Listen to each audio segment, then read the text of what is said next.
July 2025 నుండి December 2025 వరకు రాబోయే 6 నెలల పాటుగా మీన రాశి వారికి ఏ విధమైన శుభాశుభ సంఘటనలు జరగబోతున్నాయి క్లియర్గా చూద్దామండి. ముఖ్యంగా ఏంటంటే మే 15 నుండి పెద్ద గ్రహాల యొక్క స్థితిలో మార్పు వచ్చింది కాబట్టి ఏదైనా గ్రహాలు పెద్ద గ్రహాలు అంటే ఇన్ ద సెన్స్ గురుగ్రహం ఒక రాశిలో 1 సంవత్సరం పాటుగా ఉంటారు. శనిశ్చరుడు 2.5 సంవత్సరం పాటు ఒక రాశిలో ఉంటే రాహు కేతువులు 1.5 సంవత్సరం పాటు ఒక రాశిలో స్థిరంగా ఉంటారండి. అంటే ఏంటంటే మే 15 తర్వాత గురుగ్రహము వృషభాన్ని వదిలి మిథునంలోకి వెళ్ళారు. రాహువు 18 సంవత్సరాల తర్వాత తిరిగి కుంభరాశిలోకి వెళ్ళారు 18 మే నుండి.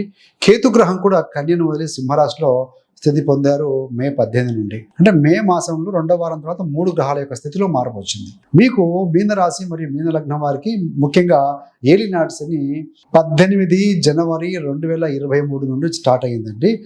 31 మార్చ్ 2025 31 మార్చ్ 2025 వరకు ఫస్ట్ ఫేజ్ ఆఫ్ సాడే సాతి అంటారు కదా, ఏలినాటి శని అయిపోయింది. ఏప్రిల్ 1వ తారీఖు నుండి మీ యొక్క రాశిలో జన్మరాశిలోకి మీనంలోకి వచ్చారు కాబట్టి సెకండ్ ఫేజ్ అని చెప్తాం. ఇంకా మీ ఏప్రిల్ 1వ తారీఖు 2025 నుంచి 5 సంవత్సరాల పాటుగా ఉంటుంది. మీకు సెకండ్ ఫేజ్ ఆఫ్ సాడే సాతిలో ఉన్నారు. ఫలితాలు ఎలా ఉండబోతున్నాయో చూద్దామండి. ముఖ్యంగా మీ యొక్క రాశాధిపతి ఎవరయ్యా అంటే గురుగ్రహం. ఈ యొక్క రాశాధిపతి గురుగ్రహము చతుర్థంలో 4వ స్థానంలో మిథున రాశిలో స్థితి పొందారు. 4 అంటే ఏంటి? ఇల్లు, వాహనం, ప్రాపర్టీ, ఫ్యామిలీ హ్యాపీనెస్. 4వ స్థానంలో స్థితి పొందారు. కొంతమందికి గృహ మార్పు, చేంజ్ ఆఫ్ ప్లేస్ అనేది కనబడుతూ ఉంది.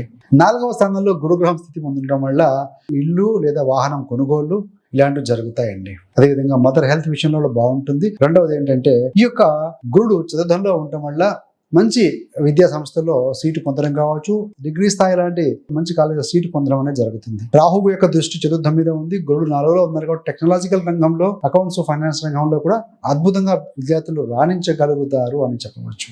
మరి గురు యొక్క దృష్టి ఎప్పుడు కూడా మంచిదండి. తన స్వస్థానమైనటువంటి యొక్క 10వ స్థానం మీద ధనుసు రాశి మీద పడుతూ ఉంది.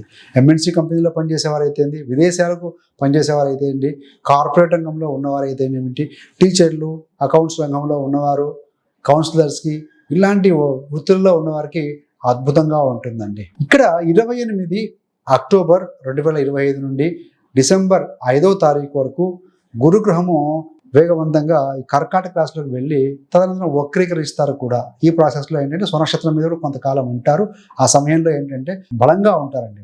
సంతానం లేని వారికి సంతానం కలగటం కావచ్చు, మీ యొక్క ఇన్వెస్ట్మెంట్ లాభాలకు దారి తీయటం కావచ్చు. రెండవది ఏంటంటే ఉద్యోగంలో పాజిటివ్ మార్క్స్ ఉంటాయండి.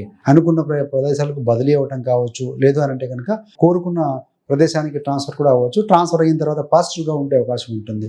ఆ సమయంలో విద్యార్థులు హైయర్ ఎడ్యుకేషన్ చేసేవారు కూడా